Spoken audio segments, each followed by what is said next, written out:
Shalom, saudara di dalam Tuhan. Apa kabar Anda hari ini? Menyapa setiap kita dimanapun Anda berada. Selamat datang dan mendengarkan pelayanan daripada renungan singkat yang saya posting setiap minggunya di pelayanan His Pater Ministry channel YouTube. Berharap kiranya lewat pelayanan ini boleh mendapatkan berkat bagi setiap kita semua. Kita boleh subscribe channel ini, kemudian bisa like, memberikan komentar, pertanyaan, dan juga sharingan kepada orang-orang lain. Kita akan meneruskan renungan kita. Pada hari ini kita akan melihat tentang pembawa damai dan berbahagia.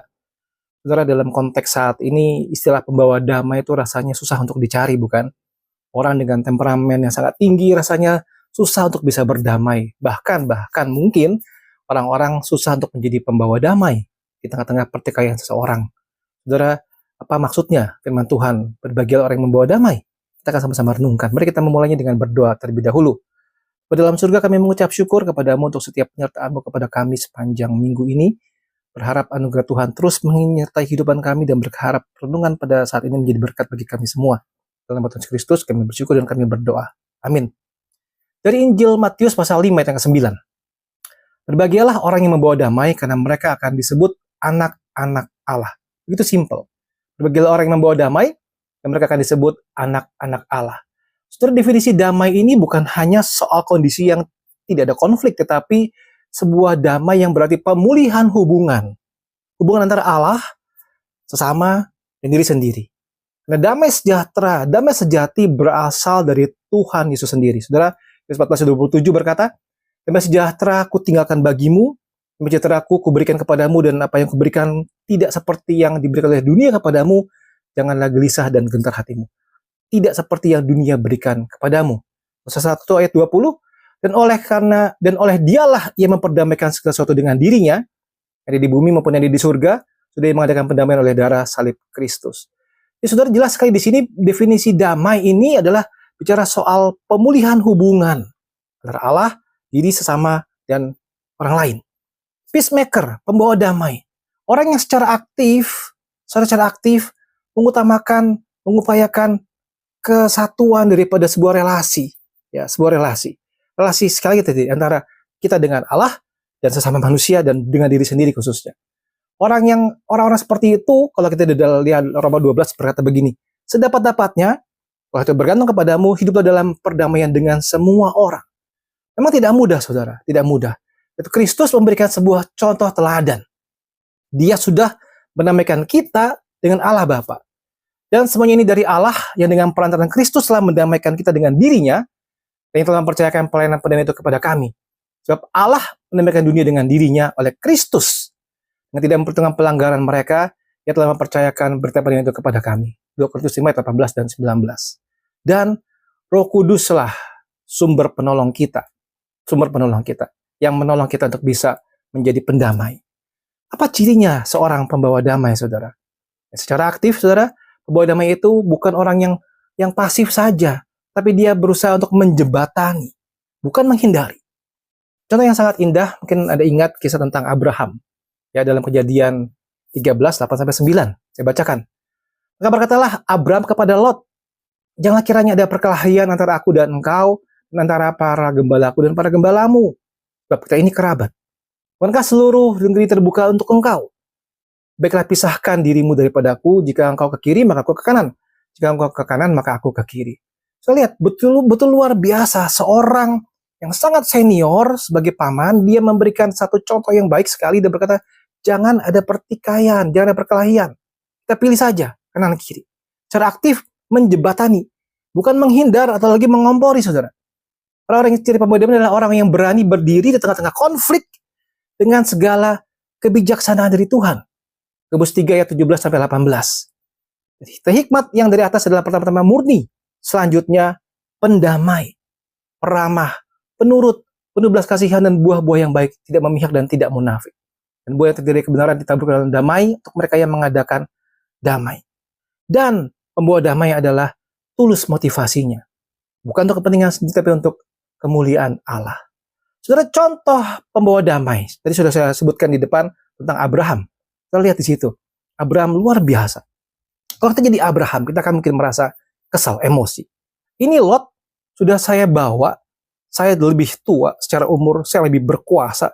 Tapi waktu gembala-gembalanya ribut, ya, Kalau kita sebagai manusia kita akan berkata, lu gak bisa begitu dong, gue lebih senior, gue pilih. Atau mungkin mengompori, ya sudah kita perang saja.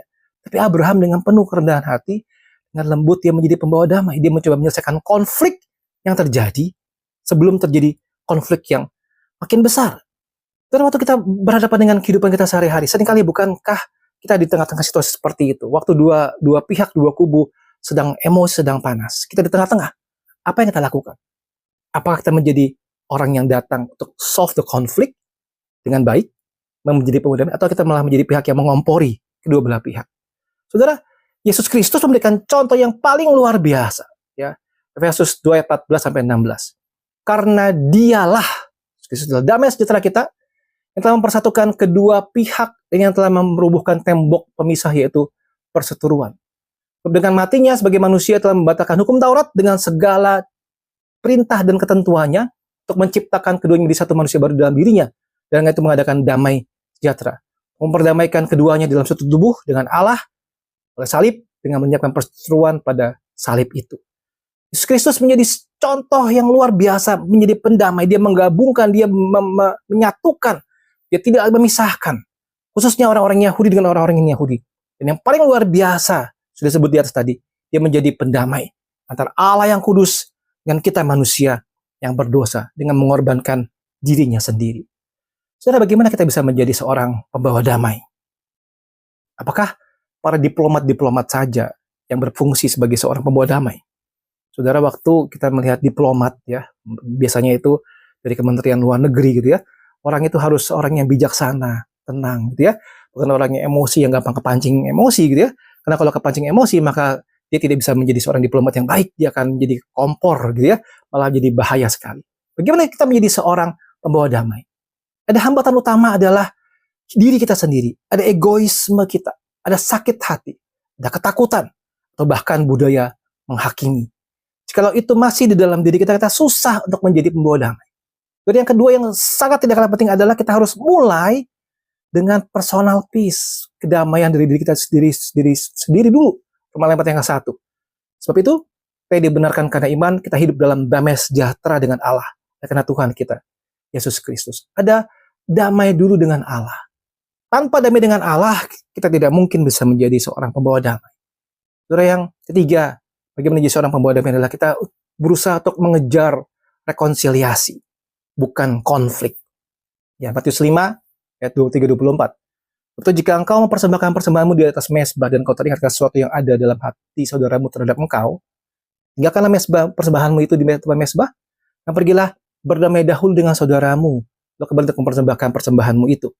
Jadi kita punya satu kerinduan mengejar rekonsiliasi, bukan terus ribut.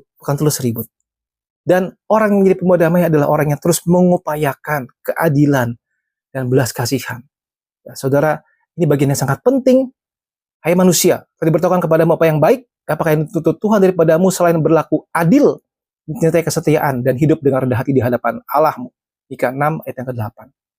Pembawa damai adalah orang yang bisa mengalahkan kejahatan dengan kebaikan. Apa yang jahat? Saudara lihat ya, bagian dari Roma 12 ayat 17-21 saya bacakan. Jangan membalas kejahatan dengan kejahatan. Karena apa yang baik bagi semua orang, sedapat-dapatnya.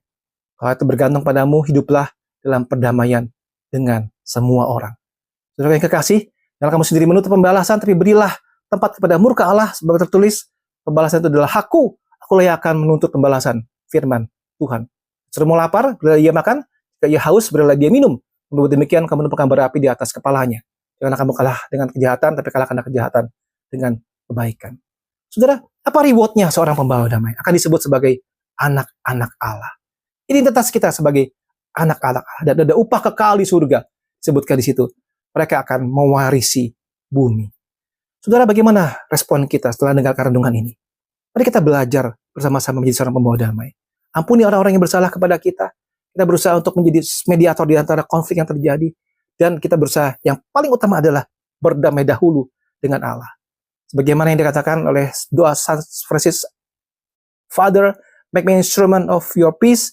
That is hatred, let me sow love. Kita menjadi seorang instrumen pembawa damai sejahtera. Waktu ada kebencian, kita membawakan cinta kasih. Saudara, bagaimana dengan diri Anda? Maukah Anda belajar menjadi seorang pembawa damai? Dimanapun Anda berada, ada sukacita, damai dari Tuhan yang hadir di dalam relasi Anda semua. Bagi orang yang membawa damai, mereka disebut sebagai anak-anak Allah. Tuhan memberkati kita sekalian. Amin.